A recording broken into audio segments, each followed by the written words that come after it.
Hello, good morning mga kaibigan at kakilala. Nagluto tayo ng tira chamba.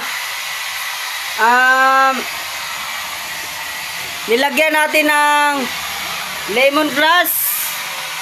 Tapos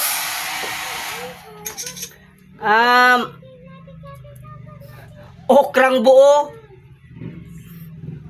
Malunggay na buo.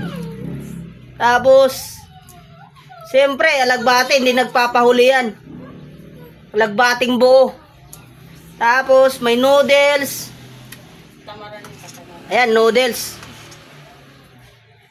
Yung malunggay nga pala natin, di basta-basta malunggay yan. Dahil talbos na malunggay yan. Walang tangkay. Tapos, itong fake na isda na to, nakalimutan ko anong pangalan nito eh. Comment nyo na lang anong pangalan. Basta pink to siya na medyo tagtatlong daliri lang. Tikman natin anong lasa. Sarap. Tira chamba pero masarap. Pwede. Mayroon pa tong green na sili. Pero hindi lumasa yung sili kasi hindi naman hiniwa. Buo pa din. Puro buo yan.